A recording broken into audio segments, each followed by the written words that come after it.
This is Ron. This is Ron Carter. Now, we've finally gotten through all the holidays. We've consumed all the turkey. We've wrapped the presents with care and love, only to see them torn asunder. We've merrily rung in the new year, some more merrily than others. So now you might be asking yourself, what's next? We still have an entire winter to get through. Cold, bleak, dark. Well, if you're looking for a way to shake off those winter blues, we might just have a couple of suggestions for you on this episode of Showreel.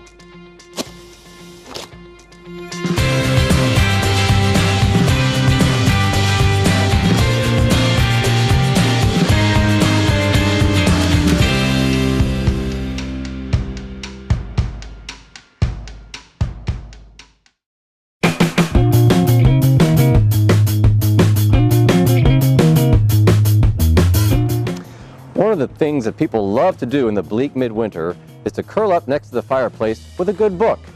And there's no better place to find out about that and so much more than the Creative Harmony Arts and Bookstore right here in Harmony, Pennsylvania.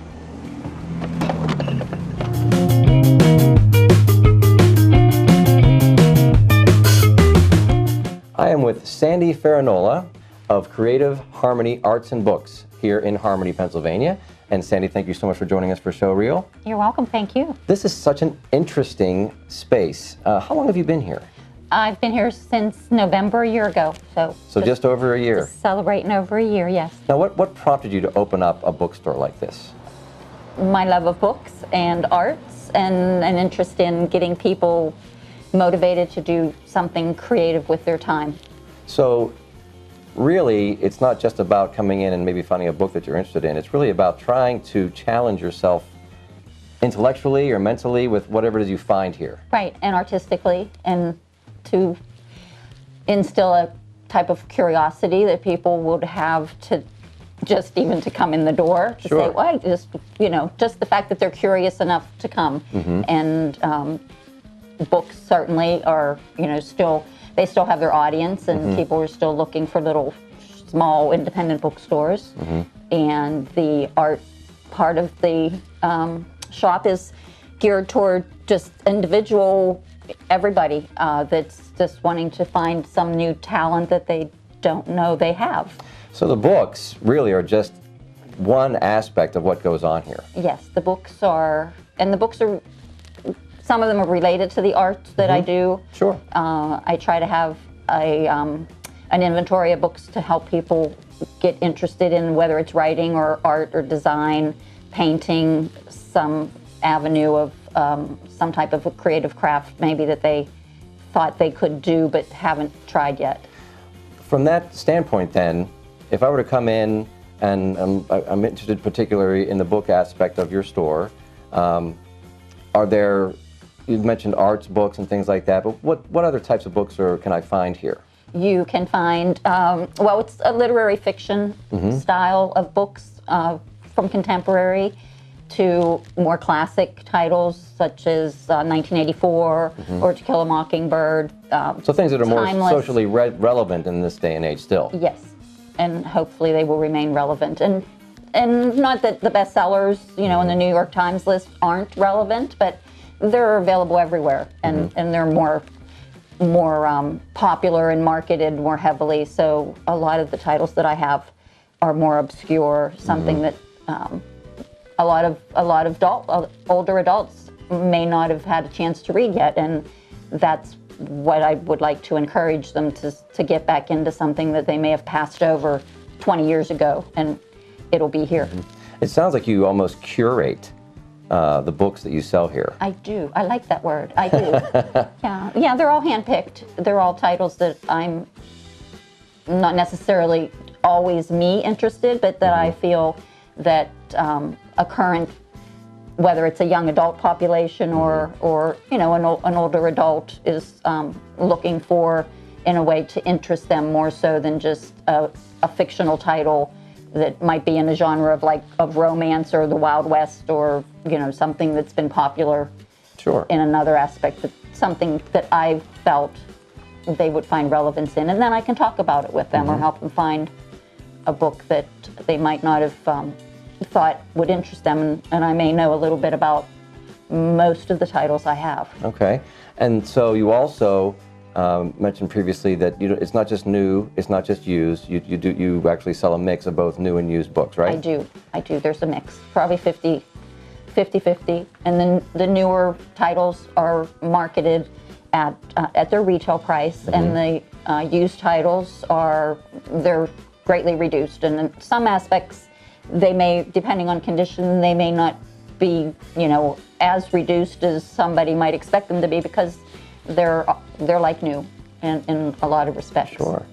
And just as we were walking in here, I happened to notice what I thought was an old-style newspaper dispenser, but in fact, it is a mini free library. Is that right? It is. It's part of the international network of the Little Free Libraries, and it is a chartered location that people can look up on the website under Little Free Library to find a location where they can get a book and they can leave a book. And if they don't have a book with them to leave, they're always welcome to take a book, because the idea behind the organization is to encourage literacy and reading. I have mostly adult titles. Some other locations have a variety of titles. There is actually one nearby in the Zillionople Park that has a lot of children's titles, and it's in the playground. Okay, well, that's fantastic. So that's another little. So you mentioned the website. It's at littlefreelibrary.org. Is that correct? I would have to double check, but that sounds good. Okay, yes, I believe that's we'll it. take a look at that and make sure. So we think, but it's Little Free Library, and there's you're part of a network. Yes. Is it a national network? Yes, for the most part. And so you've got kind of the adult aspect of that here at the Creative Harmony Arts and Books store. Right. But then Zillionople actually has one for kids over in the Zillionople Park. They do. Interesting. And ours is more so listed that it's 317 German Street, so it looks for that location, which in the days of GPS, you can sort of pinpoint where it's at and probably even get a picture of it before That is absolutely fascinating to be a part of that. Yeah, it's fun. Great. Yeah. Now, you had also mentioned that books are just one aspect of what goes on here. And so why don't you expand a little bit about what types of things go on outside of buying and selling used books and new books and the library and things like that? I know that there's so much more happening here, so why don't you just tell me a little bit about that? Well, I do arts also, so the classes that I concentrate on are regarding historic styles of painting, which is stenciling, which is still a timeless art that people can learn to be creative and artistic with, and it's almost fail-proof. So, it's just... So even I could do it, you're saying? Even you could do it, All yes. right, I'll have to give that a try. A bottle of paint and a stencil brush and a stencil, and obviously you can get the design to meet your colors or, a design that you like. So I do have classes in variety of designs with stenciling. I also do a technique that's done at the Andy Warhol Museum that Andy Warhol was popular to do when he was actually doing illustration as he started his artwork, and that's done with watercolor inks. And I actually do use a stencil in some aspects to accent the designs, and it's called the blotted line drawing. The blotted line drawing. Now, is that something that you had mentioned earlier that it is that we have here? Maybe you can show this to the camera. And I don't have all of the aspects of executing the design, but this is more or less what you end up with from a design with the outline of the shoe. We apply ink with a fountain ink pen, which is sounds challenging. A permanent style. It's very easy though. Okay. All right. Getting the hang of loading the ink pen is the hardest part about it, and so that does take a few attempts. And then we transfer that design onto another sheet of paper, which ends up with the finished line, which is blotted. It's not like a solid line like you'd be drawing. And then we paint it in with an ink that's more or less like, it is a water-based ink, but it's got a vibrant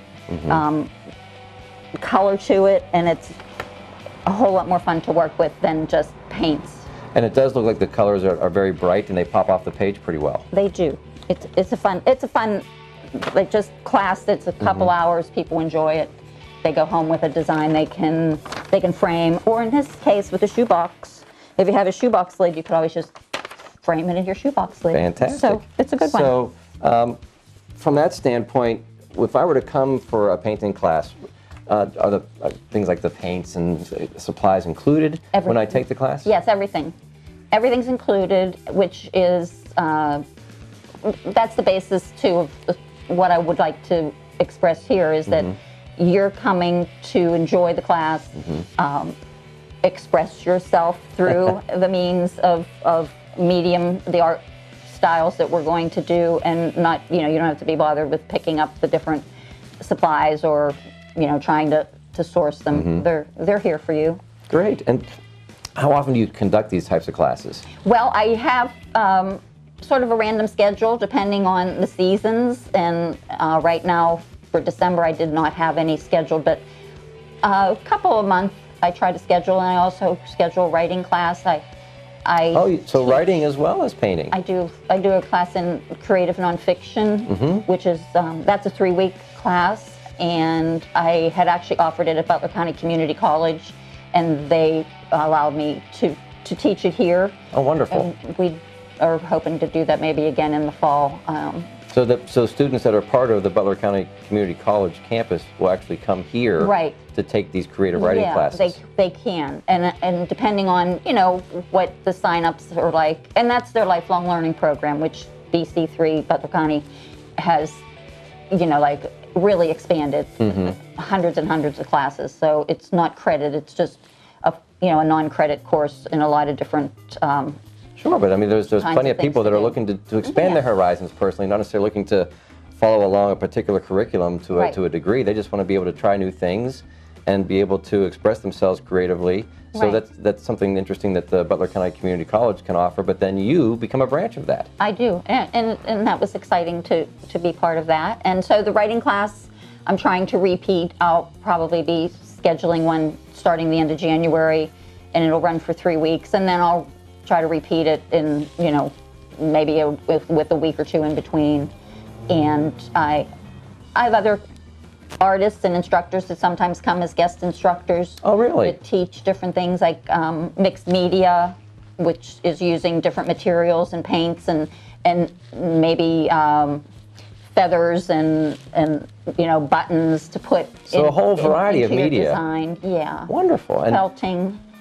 People that want to learn how to... Felting, now what's felting? Felting is with natural sheep's wool, and the wool is manipulated to form it into a certain object. We've made little containers in the past, or fruits, so hard to imagine. Okay, so you've made fruits. Yes, out of felt. Felt. Wool. Fruits out of wool, felt. Okay, yes. so yes. Intriguing concept. It is intriguing. The artist she's very good at what she does, and she sells a lot of different products herself at different shows. So from time to time she comes here.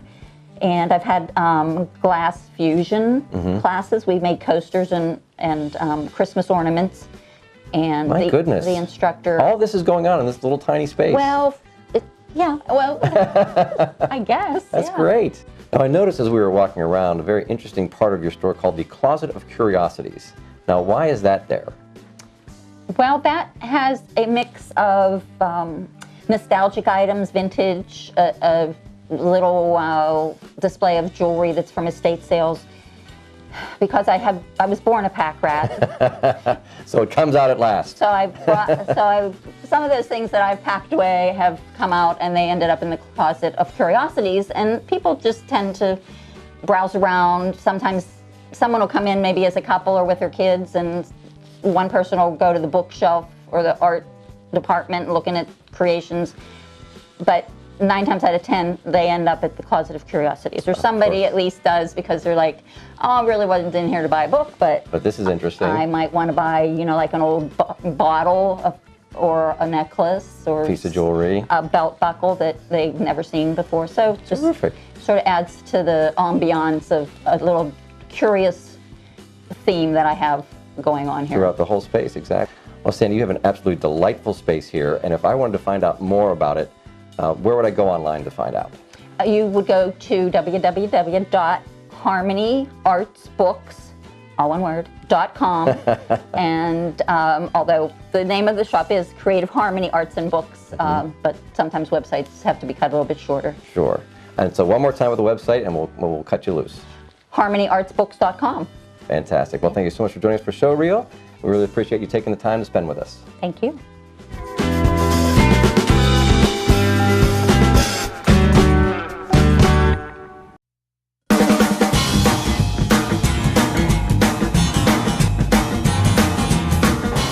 Most people in the Pittsburgh area recognize Marvin Hamlisch as the principal conductor of the Pittsburgh Pops from 1995 until his untimely passing in 2012.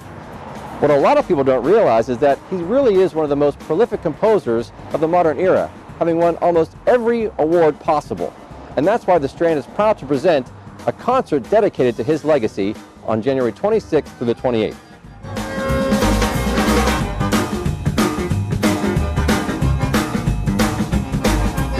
I am with Jeremy Zarniak, who is the Associate Director of Theater Operations here at the Strand in Zillionople, and he's also the director of our upcoming concert featuring the music of Marvin Hamlisch. Jeremy, welcome back to Showreel. Thanks for having me. Good to be back. Now, Marvin Hamlisch, people are very familiar with his local ties, being the conductor of the Pittsburgh Pops for so many years. But what was the motivation for developing an entire concert around the music of Marvin Hamlisch? Well, it's a great question. I think that a lot of people know some of the major work, like a chorus line. I think everyone knows the music that Marvin wrote for that. But I think the catalog of Marvin's music is a lot deeper than people remember. They'll remember songs, things from like Ice Castles and Sophie's Choice, and a lot of the film music he wrote, which is also a great, his library of film scores is tremendous. And aside from chorus line on Broadway, he did They're Playing Our Song, which was a very big hit in its day when it opened. More recently, a show called The Sweet Smell of Success, which a lot of people don't necessarily know, but there's some really beautiful songs in that show. And most recently, he had done a musical adaptation of Jerry Lewis's The Nutty Professor. Really? Yep. And it actually had opened in I believe in Nashville. They did a short run of the show while they were developing it to get it to Broadway. Unfortunately, he passed right after that initial tryout. So I think we're still kind of in a holding pattern on what happens with it, but the music is there, and it's pretty funny. So really, his catalog is a lot more extensive than most people even realize. Oh, yeah, absolutely. I mean, I think that you're looking at, 50 years of scores and musicals and individual songs that he wrote, things that he wrote separate from any show or film. A beautiful song called One Song, which was more of an anthem that was written that's, we're going to feature that beautiful piece as well. So a lot of great things. Really? Then I think I read something that he was he really has won almost every award you could possibly win as a composer. He has. I forget the crazy acronym for the thing it is. What, Peugeot or something like that? Yes. But it's Pulitzer, right? Emmy, Grammy, Oscar, Tony. Yep. He's won every one of those. He has won every one of those. That's incredible. It really is. And fun things for me personally, I did get to work with him, which was a great experience. I got to work with him with Pittsburgh Pops. Oh, fantastic. On 2 separate occasions.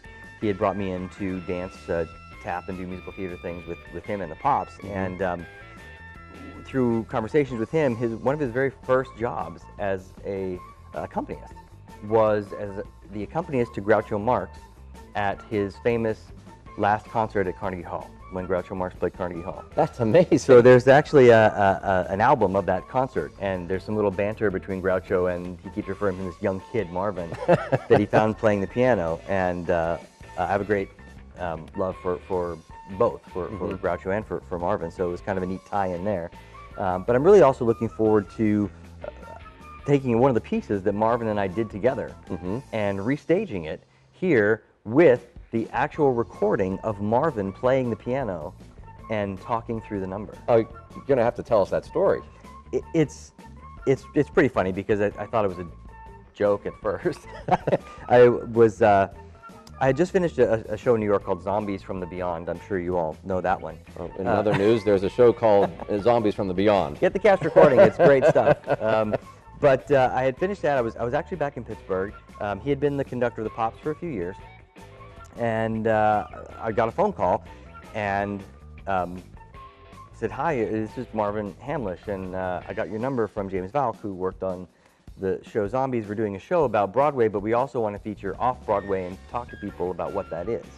And I had a big tap number in this off-Broadway thing. Okay. And at first, again, I was like, who is this? Like, you know, Marvin Hamlish doesn't just call you. Right, right. But he did. And so we talked about what we were going to do. He asked me if I was familiar with Shine on Your Shoes, a Fred Astaire number from Bandwagon, which I'm a huge Fred Astaire fan, so of course I did. And he said, what I'd like to do is medley them. Take your song from the show, Shine on Your Shoes, put them together, and somebody told me that you like... Oh. So you're taking a song from Zombies from the Beyond, Right. and mashing it up with a Fred Astaire song. Yep. So just for that alone, you need to come. But that's what he wanted. That was his idea. This was his idea. This was his idea. Okay. He had come to see Zombies, and I remember that, and it was very early on in the run, and because I remember backstage there was a big buzz that Marvin Hamlish is here to see the show, and never connecting the two that would ever mean anything other than how cool it was to do a show for him. Sure. But he said, that's what I want to do. I'm going to put them together. I'm going to put them on cassette. I'll put a little arrangement together. I'll send it to you, and then we'll talk after that. Okay. And so the next day, FedEx arrived with a cassette. That's what we used then.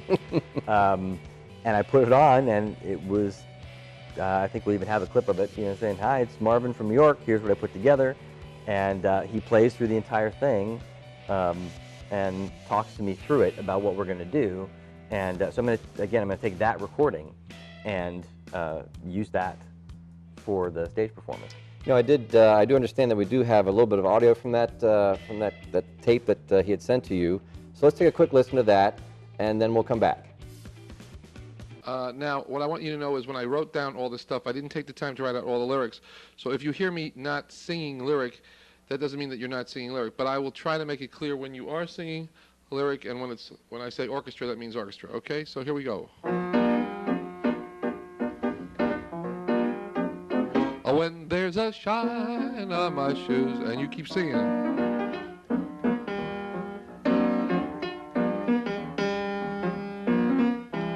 Schoolroom, dum dum dum dum dum dum dum dum dum dum dum. Orchestra.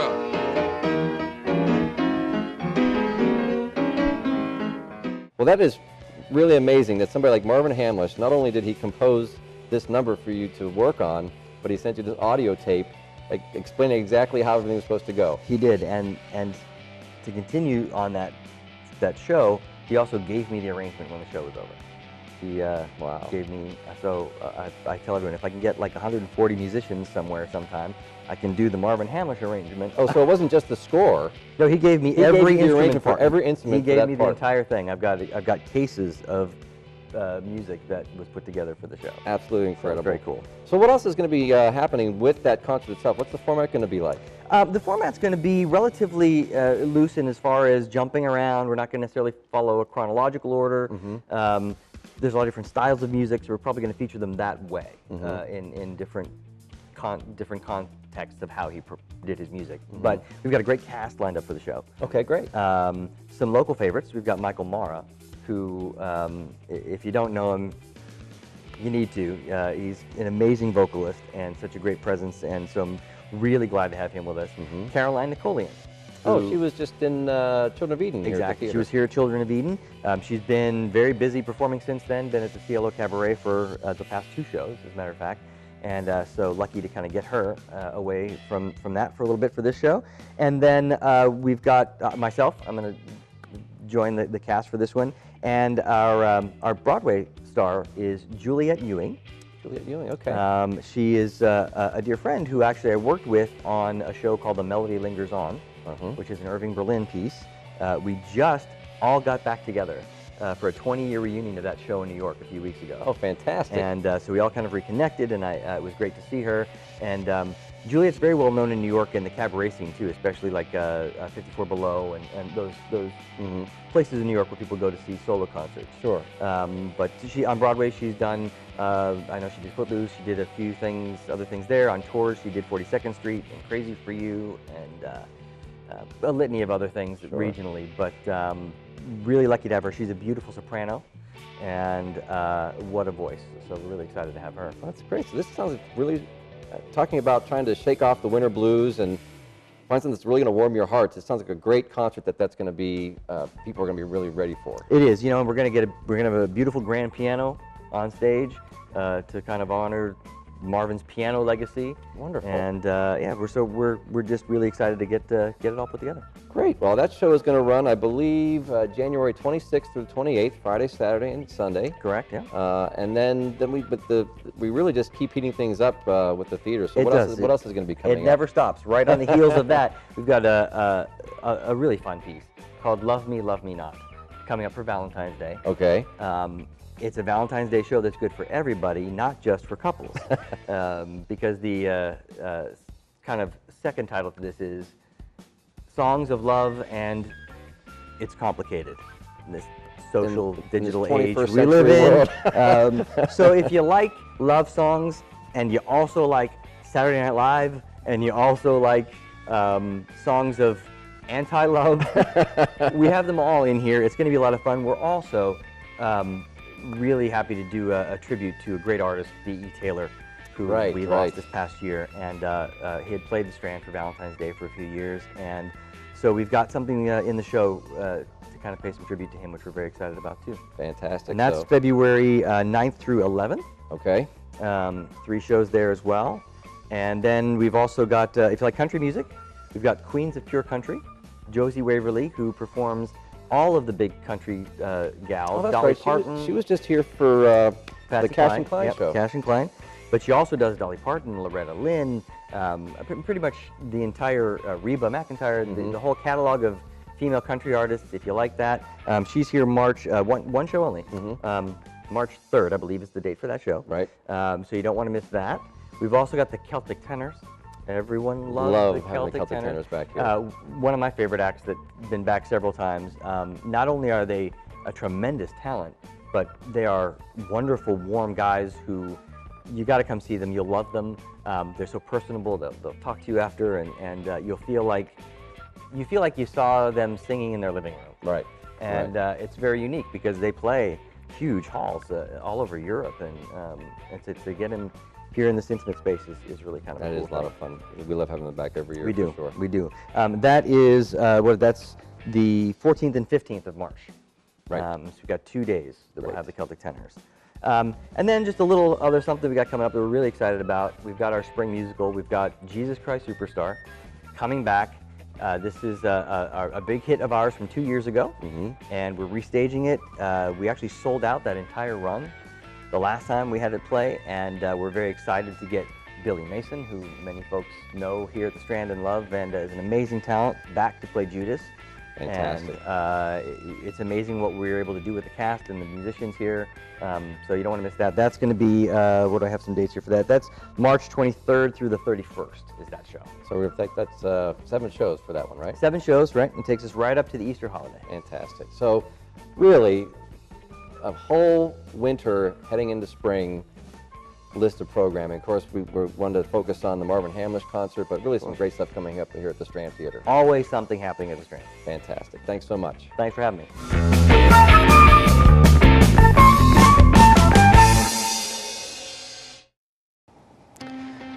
So whether it's curling up with a good book next to a fireplace, or getting out and taking an art course, or seeing a fantastic show at a North Pittsburgh theater, Butler County, Pennsylvania has what you need to get a full recovery from those winter blues.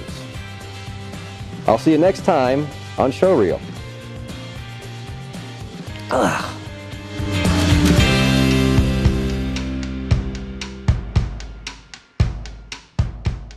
If you would like to find out more about arts and culture in Butler County, PA, be sure to visit the online calendar on the website of the Butler County Tourism and Convention Bureau.